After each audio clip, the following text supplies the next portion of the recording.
بسم اللہ الرحمن الرحیم۔ اگر ہم یوم مزدور، یوم تکبیر اور یوم پاکستان مناتے ہیں تو محض ان کو منانا ہی مقصد نہیں ہوتا، بلکہ وہ ایام ہمیں قربانیوں کی یاد دلاتے ہیں۔ اسی طرح اسلامی دنوں میں سے چند دنوں اور راتوں کو بھی اس لیے فضیلت دی ہے کہ یہ دن اور راتیں دوسرے دن اور راتوں سے منفرد مقام رکھتے ہیں۔ یہ دن اور رات ہمیں جھنجھوڑتے ہیں اور ہمیں اللہ تعالیٰ کے خلیفہ اور نائب ہونے کا احساس دلاتے ہوئے اس منصب کے مطابق کردار ادا کرنے کی طرف راغب کرتے ہیں۔ شب برات بھی ان خاص ایام کے قبیل سے تعلق رکھنے والی ایک اہم رات ہے۔ برات کے معنی ہے نجات اور شب برات کے معنی ہے گناہوں سے نجات کی رات۔ گناہوں سے نجات توبہ سے ہوتی ہے۔ یہ رات مسلمانوں کے لیے آہ و گریازاری کی رات ہے، رب کریم سے تجدید عہد کی رات ہے، شیطانی خواہشات اور نفس کے خلاف جہاد کی رات ہے۔ یہ رات اللہ کے حضور اپنے گناہوں سے زیادہ استغفار اور توبہ کی رات ہے۔ اسی رات نیک اعمال کرنے کا عہد اور برائیوں سے دور رہنے کا عہد دل پر موجود گناہوں سے زنگ کو ختم کرنے کا موجب بن سکتا ہے۔ شب برات کے بارے میں حضرت عطار بن یسار فرماتے ہیں کہ لیلۃ القدر کے بعد سب سے افضل اور فضیلت والی رات شب برات ہے۔ یہ شعبان کی 15ویں رات ہے۔ شب قدر ایک ایسی رات ہے جس رات اللہ تعالیٰ اپنے بندوں پر بے شمار رحمتیں نازل فرماتا ہے۔ اس رات جو کوئی انسان سچے دل کے ساتھ جو بھی اللہ تعالیٰ سے دعا کرتا ہے تو اللہ تعالیٰ اس کی دعا کو قبول فرماتا ہے۔ یہ بے حد برکتوں والی رات ہے۔ اس رات اللہ تعالیٰ ہر انسان کی دعا خود قریب ہو کر سنتا ہے اور اس کو قبول فرماتا ہے۔ امام بہقی نے حضرت عائشہ رضی اللہ تعالیٰ عنہا سے روایت کی ہے کہ رسول اللہ صلی اللہ علیہ وسلم نے رات کو اٹھ کر نماز پڑھی اور بہت طویل سجدہ کیا، حتیٰ کہ مجھے گمان ہوا کہ آپ کا انتقال ہو گیا ہے۔ میں اٹھی اور آپ کے پائے اقدس کا انگوٹھا ہلایا، وہ ہلا تو پھر میں لوٹ آئی۔ جب آپ نے سجدے سے سر اٹھایا اور نماز تمام کی تو فرمایا، اے عائشہ، اے حمیرہ، کیا تم کو یہ گمان ہو گیا تھا کہ نبی صلی اللہ علیہ وآلہ وسلم نے تم سے زیادتی کی ہے؟ عرض کیا، نہیں خدا کی قسم یا رسول اللہ صلی اللہ علیہ وآلہ وسلم، لیکن آپ کے طویل سجدے نے مجھے وفات کے خوف میں مبتلا کر دیا تھا۔ فرمایا، کیا تم جانتی ہو کہ یہ کون سی رات ہے؟ عرض کیا، اللہ اور اس کا رسول زیادہ جانتا ہے۔ فرمایا، 15ویں شعبان کی رات ہے۔ بے شک اللہ تعالیٰ اس رات میں اپنے بندوں پر ظہور فرماتا ہے تو توبہ کرنے والوں کی توبہ قبول فرماتا ہے اور رحم چاہنے والوں پر رحم فرماتا ہے اور کینہ پروروں کو جیسے وہ تھے اسی پر رکھتا ہے۔ ابن ابی شیبہ، ترمذی، ابن ماجہ اور بہقی نے حضرت عائشہ رضی اللہ تعالی عنہ سے روایت کی۔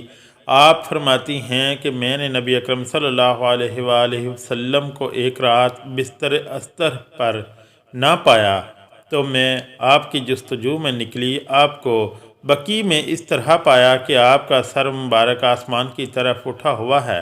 آپ صلی اللہ علیہ وآلہ وسلم نے فرمایا، اے عائشہ، کیا تمہیں اس کا خوف ہوا کہ اللہ اور اس کا رسول تم پر ظلم کرے گا؟ عرض کیا، مجھے یہ خوف نہیں ہے، مگر میں نے یہ گمان کیا کہ شاید آپ کسی اور زوجہ کے پاس تشریف لے گئے ہیں۔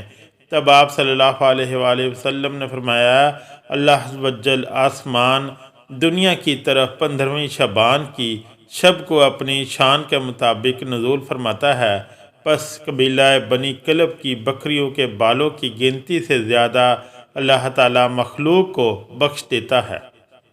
امام ابن ماجہ اور امام بہقی نے شعب الایمان میں حضرت علی رضی اللہ تعالیٰ عنہ سے روایت کی ہے کہ رسول اللہ صلی اللہ علیہ وآلہ وسلم نے فرمایا، جب نصف شعبان کی رات آئے تو رات کو قیام کرو اور اس کی صبح کا روزہ رکھو، کیونکہ اس رات کو اللہ تعالیٰ کی رحمت غروب آفتاب سے لے کر آسمان و دنیا پر آ کر پکارتی ہے، ہے کوئی بخشش مانگنے والا میں اس کو بخش دوں، ہے کوئی رزق کا طالب میں اس کو رزق دوں، ہے کوئی بیمار جو شفاعت طلب کرے میں اس کو شفا دوں، یہاں تک کہ فجر طلوع ہو جاتی ہے۔ شب برات کے نفل نماز 2 رکعت نفل وضو کے ساتھ پڑھے۔ ترکیب: ہر رکعت میں الحمد کے بعد 1 بار آیت الکرسی، 3 بار قل هو اللہ۔ فضیلت: ہر قطرہ پانی کے بدلے 700 رکعت نفل کا ثواب ملے گا۔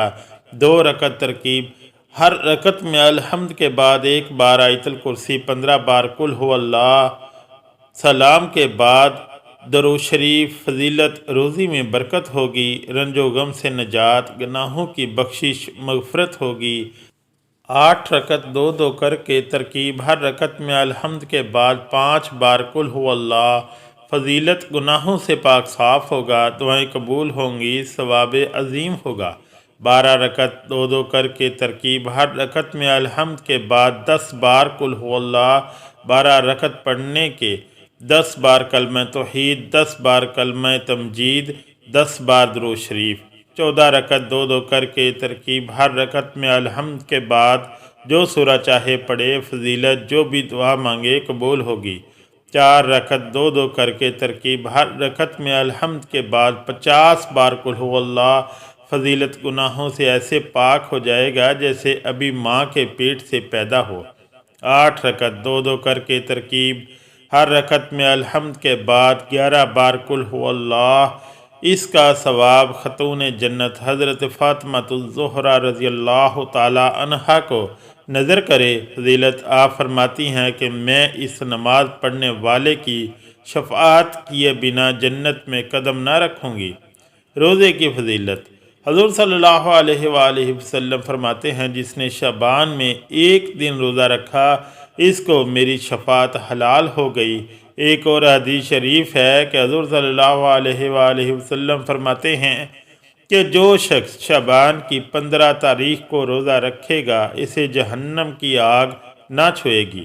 ایک دفعہ حضرت عائشہ رضی اللہ تعالی عنہا نے رسول خدا صلی اللہ علیہ وآلہ وسلم سے دریافت کیا، اے اللہ کے نبی صلی اللہ علیہ وسلم، شعبان کی 15ویں پر کیا ہوتا ہے؟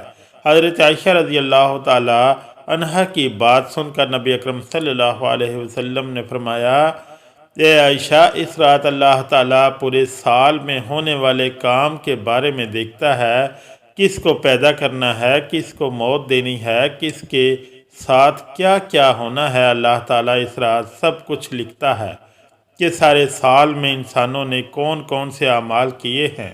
جس نے نیک اعمال کیے ہوتے ہیں ان کو بخشش عطا کی جاتی ہے۔ شب برات والی رات اللہ تعالیٰ انسانوں کا رزق لکھتا ہے کہ میں نے کسی انسان کو کس طرح اور کتنا رزق عطا کرنا ہے۔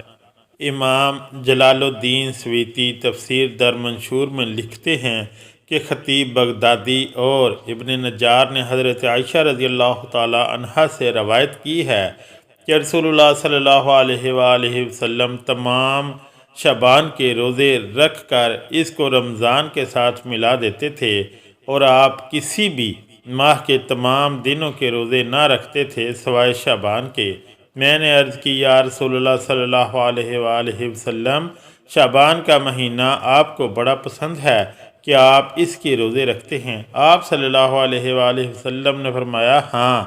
اے عائشہ رضی اللہ تعالی عنہا، کوئی نفس بھی پورے سال میں فوت نہیں ہوتا مگر اس کی اجل شعبان میں لکھ دی جاتی ہے، تو میں پسند کرتا ہوں کہ جب میری اجل لکھی جائے تو میں اللہ کی عبادت اور عمل صالح میں مصروف ہوں۔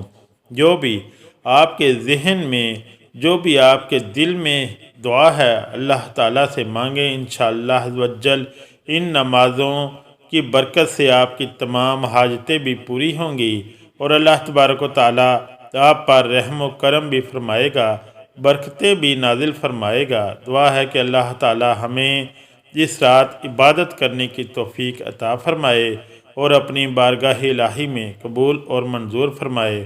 آمین ثم آمین۔